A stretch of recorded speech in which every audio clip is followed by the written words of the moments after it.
दीनदयाल उपाध्याय और पूर्व पीएम अटल बिहारी वाजपेयी की प्रतिमाओं का पीएम मोदी ने अनावरण भी किया। उद्घाटन समारोह को लेकर बड़े स्तर पर तैयारी की गई थी, लेकिन इस कार्यक्रम में एक तस्वीर पर पूरे देश की नजरें ठहर गई। जब रक्षा मंत्री राजनाथ सिंह इस कार्यक्रम में अपना संबोधन दे रहे थे, तो पीएम मोदी और सीएम योगी पर कैमरे की नजर ठहर जाती है। दरअसल रक्षा मंत्री राजनाथ सिंह ने अटल बिहारी वाजपेयी का पाकिस्तान वाला किस्सा सुनाया और तभी कैमरे की नजर घूमती है और पीएम मोदी और सीएम योगी एक दूसरे से गहन बातचीत करते नजर आते हैं। किस विषय पर बातचीत हो रही थी ये तो नहीं मालूम, लेकिन जिस तरह से दोनों बातचीत करते नजर आ रहे हैं उसे देखकर अंदाजा लगाया जा सकता है कि किसी गंभीर विषय पर ही बातचीत हो रही होगी। आप भी देखिए वीडियो। भारत के पूर्व प्रधानमंत्री अटल बिहारी वाजपेयी का किसी से परिचय कराने की आवश्यकता नहीं है। लखनऊ संसदीय निर्वाचन क्षेत्र के लोग उनसे कितने घुले मिले थे इसके भी बताने की कोई आवश्यकता नहीं है। उनका विनोदी स्वभाव, इससे भी हम सभी अच्छी तरह परिचित हैं। मैं एक घटना की चर्चा करना चाहूंगा। पाकिस्तान के दौरे पर गए थे, उनके भाषण से प्रभावित होकर एक पाकिस्तान की महिला पत्रकार ने कहा कि मैं आपसे शादी करने के लिए तैयार हूं, लेकिन इसके एवज में यदि आप जम्मू कश्मीर पाकिस्तान के हवाले कर दें। तो अटल जी ने मुस्कुराते हुए यह जवाब दिया था कि मैडम, मैं आपके साथ शादी करने के लिए तैयार हूं, लेकिन आप भी वचन दीजिए इसके एवज में हमको पाकिस्तान दहेज के रूप में प्राप्त होगा। यह ऐसा एक विनोदी स्वभाव श्रद्धेय अटल बिहारी वाजपेयी जी का था। वहीं राष्ट्र प्रेरणा स्थल के उद्घाटन के मौके पर सीएम योगी ने भी कहा कि ये हम सब के लिए गौरव का पल है और आज पूरा देश गौरव की अनुभूति कर रहा है।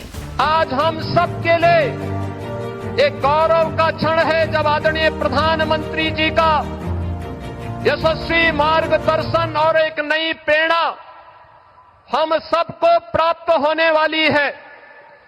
इस अवसर पर प्रधानमंत्री जी के ही विजन के अनुरूप उन तीन महापुरुषों की विरासत को, जिन्होंने भारत को एक नई दृष्टि दी, डॉक्टर श्यामा प्रसाद मुखर्जी, जिन्होंने स्वतंत्र भारत में एक देश, एक विधान, एक निशान और एक प्रधान का उद्घोष स्वतंत्र भारत में किया था। आज उनके सपनों का भारत जब हम देखते हैं तो डॉक्टर श्यामा प्रसाद मुखर्जी की उन सपनों को साकार होकर के हर भारतीय प्रफुल्लित होता हुआ दिखाई देता है।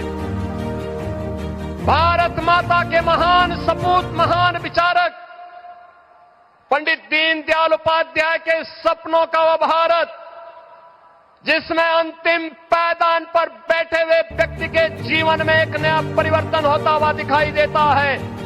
और पिछले 11 वर्ष में 25 करोड़ लोग गरीबी रेखा से ऊपर उठ करके एक सामान्य नागरिक के रूप में अपना जीवन यापन कर रहे हैं। अंत्योदय के उस स्वप्न को साकार करने वाले और सर्वदेव अटल जी के सुशासन को मूर्त रूप देने वाले इन तीनों महापुरुषों की इस विरासत को आत्मनिर्भर और विकसित भारत के रूप में भारत के शिल्पकार, आधुनिक भारत के शिल्पकार, एक भारत श्रेष्ठ भारत के स्वप्न दृष्टा आदरणीय प्रधानमंत्री श्री नरेंद्र मोदी जी का आगमन आज लखनऊ की इस पावन धरा पर हुआ है। बहनों और भाइयों, जब ये राष्ट्र प्रेरणा स्थल का लोकार्पण आदरणीय प्रधानमंत्री जी के कर कमलों से होने जा रहा है,